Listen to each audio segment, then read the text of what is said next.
मन में आएगा बोलते रहोगे। देखिए ऐश्वर्य भाई, मैं यहाँ अभी इस पैनल में दो लोगों को बधाई दूंगा। एक मैं सुधांशु भाई को बधाई दूंगा पुनः राज्यसभा बनने की, और मैं दूसरी बधाई दूंगा भाटी जी को कि इन्होंने एक ही कायस्थ परिवार से दो लोगों को राज्यसभा भेजा जो पीडीए की दुहाई देते हैं। तो इनको भी बधाई है कि एक ही परिवार के लोग हैं, एक ही परिवार की पार्टी है, एक ही परिवार को आगे ले जा रहे हैं। और उधर ये कहेंगे प्रवचन के रूप में कि साहब हम पीडीए को आगे बढ़ाएंगे और समाजवादी लोग हैं हम। तो मैं भाटी जी ये पूछना चाहता हूँ कि भाई आपको क्यों नहीं भेजा राज्यसभा? आपको भेज देते तो हमें भी खुशी होती कि हमारा भाई चला गया।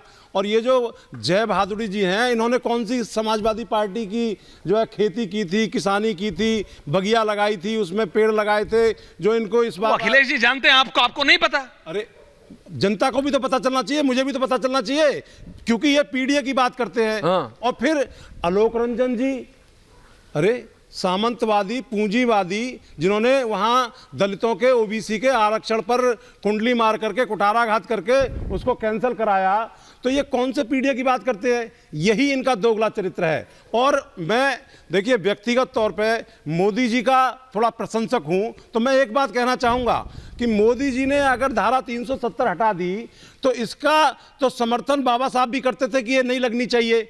दूसरा जो है, उन्होंने अगर ये कहा कि हम राम मंदिर बनाएंगे तो गारंटी है, तो अगर वो गारंटी पूरी कर दी तो भाई अच्छी बात है। और मैं कह रहा हूं कि अगर मोदी जी जनहित में देश हित में अच्छे काम कर रहे हैं तो ना किसी पत्रकार को और ना किसी जो है पार्टी को उसका विरोध करना चाहिए। बहुत सारी पार्टियां चौधरी साहब को भारत रत्न मिला उसका विरोध कर रही हैं। कांग्रेस के लोग कह रहे हैं कि ये इस समय नहीं उस समय नहीं। अरे भाई, आपने 60 साल तक नहीं दिया तो जो देश का किसान है वो फिर जवाब देगा ना। कौन जिम्मेदार है? अभी मुझे बोलने दीजिए। बोलिए। मैं सारी पार्टियों से ये पूछना और कहना चाहता हूं आपके माध्यम से कि भाई आप ये संजीव जी आ रहा है उसके बाद। अभी आपने महिलाओं का काफी जिक्र किया इस डिबेट में। 33% लोकसभा में बिल पास हो गया, कानून बन गया। तो भाई ये सारी पार्टियां 33% अपनी अपनी सरकारों में उनको मंत्रिमंडल में स्थान दे दें, और अपने जो पार्टियां चुनाव लड़ा रही हैं अपने यहां पर 33% महिलाओं को प्रत्याशी बना दें, तो इनकी कथनी और करनी में मुझे कोई अंतर नजर नहीं आएगा।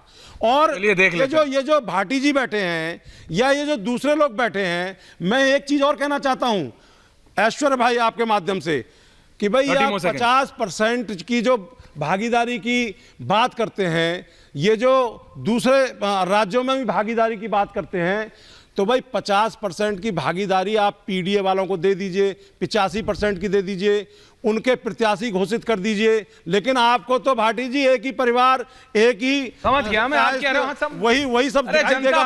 जनता बहुत स्मार्ट है, जनता बहुत स्मार्ट है, जनता बहुत स्मार्ट है। लेकिन आपने जैसी वो बोला ना, सबसे बड़ी स्माइल सुधांशु जी के मुंह पे आई। नहीं, मैं कह रहा हूं सबसे बड़ी स्माइल सुधांशु जी के मुंह पे आई थी। अब बोला ये मारा होती है। लेकिन रिलैक्स, संजीव झा जी आपको सुधांशु जी की पार्टी को हराना है ना संजीव भाई?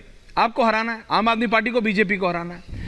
लेकिन आपका अलायंस है का? आप कहते हो कि हमारा अलायंस है। अभी भी आप बोलोगे यहां पर डिबेट में कि आपका अलायंस है, और आपके सांसद विधायक खड़े होकर प्रेस कॉन्फ्रेंस करते हैं और बोलते हैं एक भी सीट कांग्रेस जीत नहीं सकती है, लेकिन चलो एक दे देंगे। जब आप खुद जानते हो कि एक भी सीट जीत नहीं सकती कांग्रेस, तो काहे का अलायंस संजीव जी? क्लैरिटी है कि आप लोग अलग अलग लड़ रहे हो और अलग अलग आप लोग हरा नहीं सकते हो बीजेपी को, तो जनता को क्यों बेवकूफ बना रहे हो?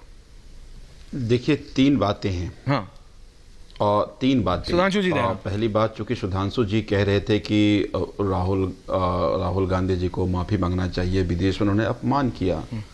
प्रधानमंत्री जी भी जाकर विदेश जाकर प्रधानमंत्री रहते हुए उन्होंने कहा था, और ऐसे दर्जनों बयान में आपको दिखा दूंगा कि हमसे पहले तो भारत में लोग कटोरा लेकर भीख मांगते थे, हमने ही एम्पावर कराया है। तो पहले तो प्रधानमंत्री जी को माफी मांगना चाहिए, एक बात। दूसरी बात, मैं बार बार आपको ये कह रहा हूं कि देखिए, बात केवल किसी पार्टी की नहीं है, देश की जनता परेशान है। भाई, आप किसान लॉ की बात कर रहे थे, जिस किसान लॉ की बात, कानून की बात आज हम कह रहे हैं, मोदी जी तो 13-14 में चीख कर भाषण देकर उन्होंने कहा था कि C2 प्लस 50% होना चाहिए, MSP होनी चाहिए, उसकी गारंटी होनी चाहिए। मैं तो नहीं कह रहा हूं, प्रधानमंत्री जी कहते थे। तो प्रधानमंत्री जब मोदी जी की गारंटी कह रहे हैं, तो फिर वो क्या हुआ उस गारंटी का? तभी बाद में तो कह देते हैं जुमला था जी, वो तो चुनाव से पहले गारंटी और चुनाव के बाद वो जुमला।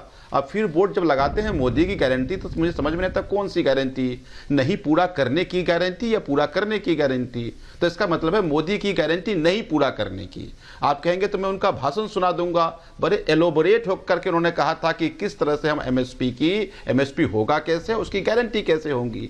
तो हम तो कहते हैं मोदी जी आपने 2014 में वादा किया था, उस वादा को आप पूरा कर लो। और चूंकि आप वादा पूरा नहीं कर रहे हैं तो किसान सड़कों पर है। आप कहिए आप नहीं कर सकते, स्टेट अपना काम कर लेगी, लेकिन आप तो कहिए आप कर सकते हैं कि नहीं कर सकते हैं, आप किस सुविधा में हैं। प्रधानमंत्री क्यों बैक ट्रैक हो रहे हैं, इसीलिए किसान नाराज है। 2 करोड़ नौकरी की बात तो आपने कहा था ना, तो जब आप 2 करोड़ नौकरी नहीं दे रहे हैं तो आज नौजवान नाराज है, आज नौजवान आपसे बदला लेगा। आपने कहा था भाई बहुत हुई महंगाई की बार, अब की बार मोदी सरकार, तो लोगों ने कांग्रेस के बदले आपको मौका दिया था, लेकिन कांग्रेस की तिगुनी महंगाई आपने कर दी। तो अब घर जिसका घर नहीं चल रहा है वो तो आपसे बदला लेगा ना। रही अलायंस की बात, देखिए एक बात मैं बता दूं आपको कि हमने दिल्ली में भी, हमने गुजरात में भी, हमने जहाँ कहीं हमने सारे सीट अनाउंस नहीं किए हैं। हमने कहा है कि हमारा ये तर्क है कि हम अपनी जब दावेदारी कह रहे हैं तो किस बेसिस पर कर रहे हैं, और इसीलिए हमने कुछ सीट अनाउंस किया और हमने कहा है कि इसके बाद हम बातचीत करेंगे। हमने तो कहा है नहीं, बातचीत खत्म तो नहीं कर रहे, क्योंकि देखिए ये जो अलायंस है, ये अलायंस केवल सीट बढ़ाने के लिए नहीं है।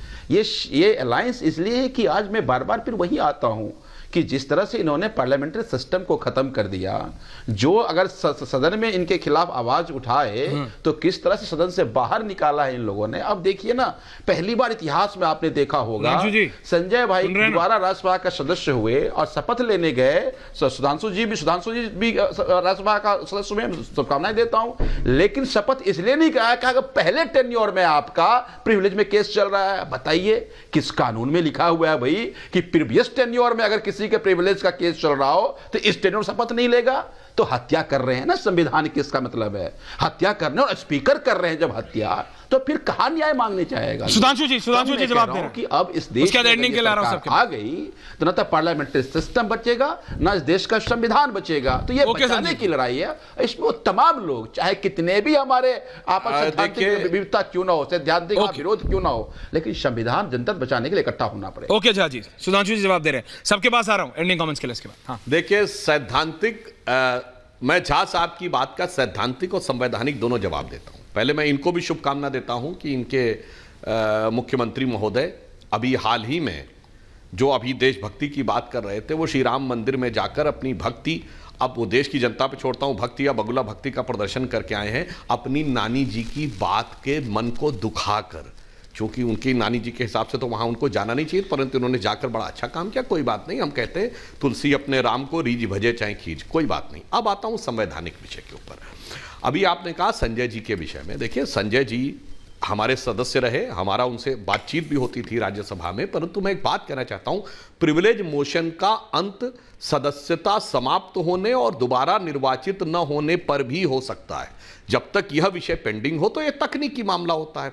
अब तीसरी बात आपको बताता हूं, एक और विषय आपसे, आपने कहा कि हम क्यों कानून बना दें, आप केंद्र का कानून क्यों नहीं। अरे क्या मजाक की बात करते हैं साहब आपने तो सीए केंद्र के द्वारा पारित सीएए कानून, नागरिकता कानून के खिलाफ हम बना देंगे दिल्ली में, एक एक करके जो केंद्र की पार्लियामेंट के खिलाफ कोई विधानसभा नहीं बना सकती है। गजब है साहब। हम कह रहे हैं आप मना कर दीजिए, हम बना देंगे कानून, आप मना तो कीजिए। जहां साहब अपने टर्न पे अनकंफर्टेबल फैक्ट आता है तो समस्या आ जाती है।